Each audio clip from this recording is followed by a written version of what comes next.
सुनिए, आज मैं आपको बताने वाला हूँ सिंपल प्रेजेंट टेंस को इंग्लिश सेंटेंस में पहचानने का नियम। जो इंग्लिश सेंटेंस होता है उस सेंटेंस को अगर हिंदी में कन्वर्ट करना है तो सबसे पहले सेंटेंस को पहचानेंगे कि किस प्रकार से पहचानेंगे कि ये सिंपल प्रेजेंट टेंस है। तो सिंपल प्रेजेंट टेंस को पहचानने के लिए बेसिक दो रूल्स होता है और इस दो रूल्स के जरिए आप इस टेंस को इंग्लिश वाले सेंटेंस में पहचान सकते हैं, आसानी से पहचान सकते हैं। ये फर्स्ट रूल है, ये सेकेंड रूल है।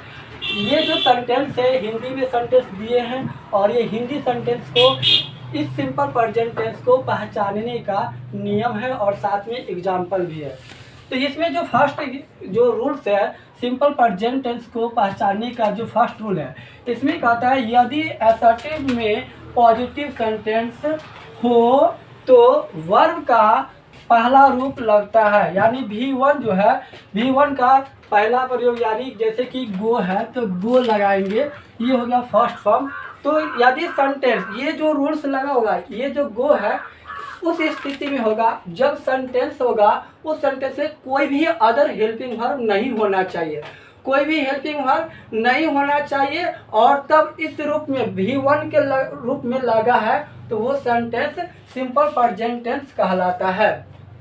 इंग्लिश सेंटेंस को पहचानने का आसान तरीका है वर्ब का पहला रूप, अगर कोई भी हेल्पिंग वर्ब नहीं लगा हुआ है, कोई भी हेल्पिंग वर्ब यानी HV मतलब हेल्पिंग वर्ब, कोई भी हेल्पिंग वर्ब सेंटेंस में ना लगा हो और उस परिस्थिति में वर्ब का फर्स्ट फॉर्म लगा हो यानी वर्ब का पहला रूप लगा होगा तो वो सेंटेंस एक ही कहलाता है, वो होता है सिंपल प्रेजेंट टेंस होता है। तो इस प्रकार से जो है ये फर्स्ट रूल है, यदि असर्टिव में पॉजिटिव सेंटेंस हो तो वर्ब का पहला रूप यानी V1 या वर्ब का पांचवा रूप लगा होगा। यानी यदि सेंटेंस आपका देखिएगा सेंटेंस में अगर असर्टिव में है और पॉजिटिव होना चाहिए, निगेटिव नहीं होना चाहिए, क्योंकि इंट्रोगेटिव भी होता है और निगेटिव भी होता है। तो इंट्रोगेटिव में भी अलग अलग होता है, यस नो होता है, एक WH वर्ड होता है।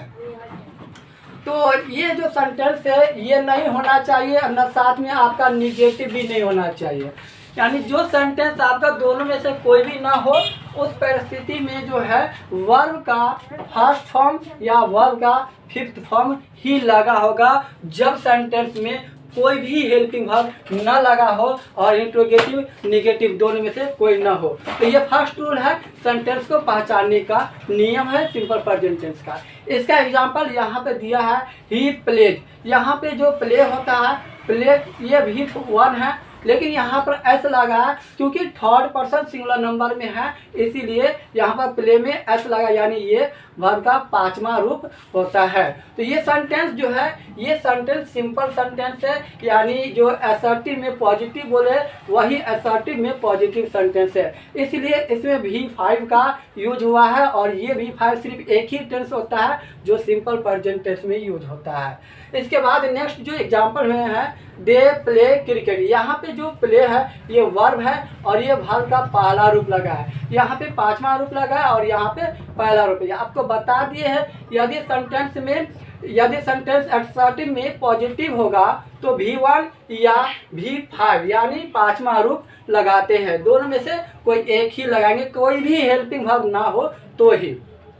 तो यहाँ पे दे प्ले क्रिकेट है तो ये जो सेंटेंस है ये सिंपल प्रेजेंट टेंस में क्यों है, क्योंकि इसमें कोई भी हेल्पिंग वर्ब नहीं लगा है और ना ही तो ये इंट्रोगेटिव या निगेटिव में है और इसलिए यहाँ पर वर्ब का पहला रूप लगा है। आपको ये मालूम है ये थर्ड पर्सन का प्लूरल फॉर्म है, तो थर्ड पर्सन प्लूरल फॉर्म में जो सिंपल प्रेजेंट है उसमें V1 का यूज होता है।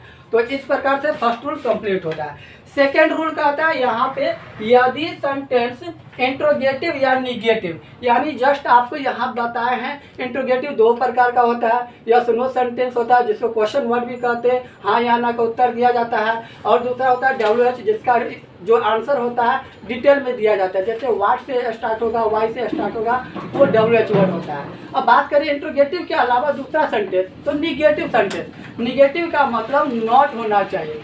जब सेंटेंस जो होता है तो सेंटेंस में नॉट हो या नॉट नहीं होगा तो इंट्रोगेटिव होगा।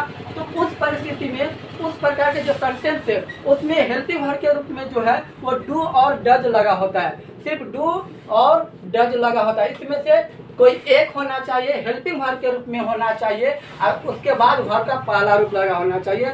ये दूसरा नियम है इस सिंपल प्रेजेंट टेंस का जो इंग्लिश सेंटेंस है। तो इस इंग्लिश सेंटेंस को पहचानने का सेकेंड रूल है, ये डू है और डज है। ये डू हेल्पिंग वर्ब है, ये डज हेल्पिंग वर्ब है और ये उस स्थिति में लगा होता है जब सेंटेंस आपका इंट्रोगेटिव या निगेटिव होगा। तो ये नियम है। इसका एग्जाम्पल जो है यहाँ पे दिया गया है, do they not play cricket. यहाँ जो ये सेंटेंस है इंट्रोगेटिव है। इंट्रोगेटिव में जस्ट आपको बताएं कि दो प्रकार का होता है, यस नो और एक WH वर्ड होता है। तो इसमें जो है ये इंट्रोगेटिव के यस नो में है और ये जो सेंटेंस है आपका सिंपल प्रेजेंट टेंस है। क्यों है? क्योंकि हेल्पिंग वर्ब के रूप में डू लगा है और वर्ब का फर्स्ट फॉर्म लगा है। आपको बताए हैं कि जो डू और डज हेल्पिंग वर्ब के रूप में होना चाहिए और वर्ब का फर्स्ट फॉर्म होना चाहिए, तो वो सेंटेंस एक ही टेंस होता है, वो सिंपल प्रेजेंट होता है।